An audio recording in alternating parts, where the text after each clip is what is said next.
Good morning, folks. I'm Dave Canterbury with Self-Reliance Outfitters in the Pathfinder School, and today I'm shooting an intro to embark on a new video series called Materia, Medica. The oldest known writings of medicinal plants is from about 1552 BC, written on papyrus, and it detailed everything from treating head and torso wounds from battle to ridding the body of infection, all the way to advanced hygiene techniques. And I believe that understanding the plants and trees around us is part of our self-reliance, and we owe it to ourselves to have a full understanding of those things all the way down to a medicinal level as well as an edible level, so that we can utilize those resources if and when the time arises, or if we choose to on any given day. Now, as I came out here to shoot this intro video today, I came down from the house to the trapper's cabin. I walked across and cut west over to a linear logging road that runs adjacent to my property, and I came down that logging road about a quarter of a mile and then cut back into the woods. And in that short time, with no preconceived notions or anything written down, I was able to write down 29 plants and trees that I could readily identify that I knew had medicinal value. 29 in a quarter of a mile. And that wasn't really trying hard, stopping and studying, looking things up. That was just on the fly. I know what that is, I know what that is. That's jewelweed, that's yarrow, that's Queen Anne's lace, boom, boom, boom, boom, that's sassafras. And I wrote them down as I went. That's a pretty good size start to begin your studies of what those plants that obviously are readily available in your area can do for you. So what I thought I would do in this video series on Materia Medica is create a Materia Medica of sorts on video about all of the plants and trees that I have that have medicinal value, from identifying that species to some of the uses or more common uses for that species, and then how to prepare some of those things, whether they be an infusion, a decoction, a poultice, a fomentation, and we'll talk about all of those things in a separate video in this series as well. What can we do with these plants to prepare them for use as a medicinal for our bodies? Now, one thing that I will say at the beginning of the series is that I am a very big advocate of learning plants, whether they're edible or medicinal, and trees, in person, boots on the ground. I don't like people posting pictures on the internet of plants in groups and saying, what is this, what is this?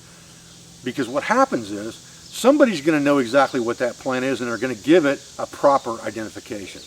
But someone else may think he knows what that plant is, or she, and post up what they think it is, thinking that they know what it is, but calling it something completely different than what it really is. And that may be the only comment that the person who posted that picture looks at, in which case they just got a misidentification of a plant, and in some cases that can make you very, very ill, if not worse. Okay, so if we're not supposed to just throw pictures up on the internet and say, hey, what is this? How do we research these plants to properly identify them before we utilize them? Well, there's lots and lots of good books on the market today from trusted authors that you can cross-reference to ensure what you're looking at is exactly what you think it is. And we're going to talk about a few of those books.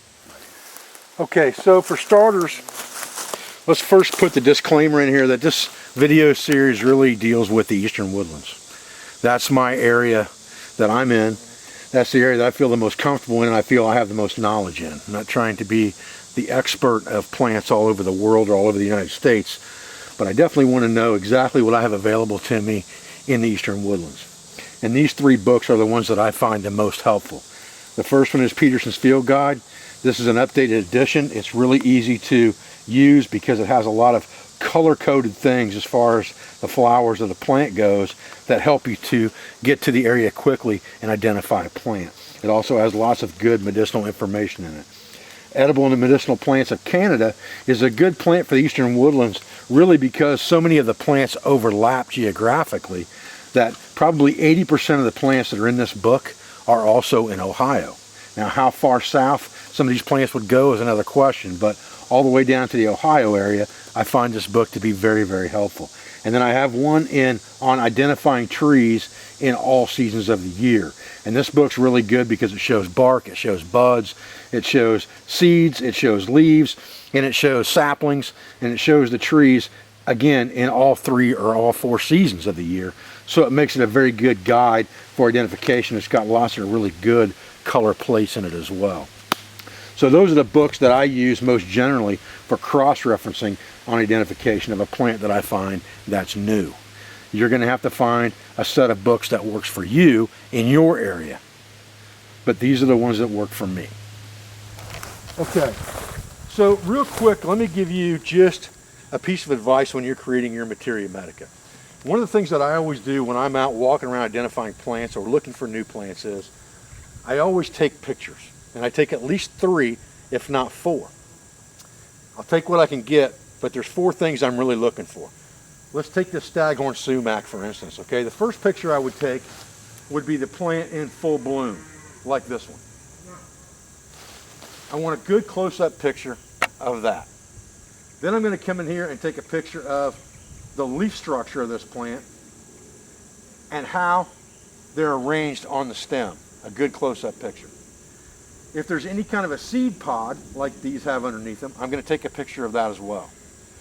Those are the 3 pictures that I really, really want. Now, if I can find a less mature plant somewhere close to that, that might have pre-bud flowers on it or something like that, I'll take a picture of that as well. But those are the 3 main ones that I want right off the bat. Now, another just a quick tip for you guys is that the reason I preach the trees so hard is because A, they're available in 4 seasons. So trees are a great medicinal resource, and we'll talk about them more in this series as well. But the flip side of that coin is that the majority of even the plants that are available in certain seasons of the year, like right now, the majority of the good usable medicinal plants that are very easily identified grow in disturbed areas. So if you're in the middle of a dense wooded area, you're probably not going to find the 30 or 40 medicinal plants that you can find in your front yard or along a disturbed roadbed. They're just not going to be there. They need that open area, disturbed soil, and more sunlight than they can get inside the forest canopy to grow. So that gives you indications of where you need to look for these plants. Disturbed areas are always going to be good. Roadbeds, creek beds are always going to be fairly good. And then any areas that you can go to that are open fields or clearings are always going to be good. Well, folks, I'm Dave Canterbury with Self-Reliance Outfitters in the Pathfinder School. I appreciate you joining me for this quick intro to our new series called Materia Medica. It's going to be a fairly long series with lots and lots of short videos. That way you can reference a single plant to a single video that's not going to last more than a few minutes to get just a quick reference catalog of the plants here at the Pathfinder School in Southeast Ohio. I thank you for your views. I thank you for your support. I thank you for everything you do for our school, for our family, for our business, for all of our sponsors, instructors, affiliates, and friends, and I'll be back with another video as soon as I can. Thanks, guys.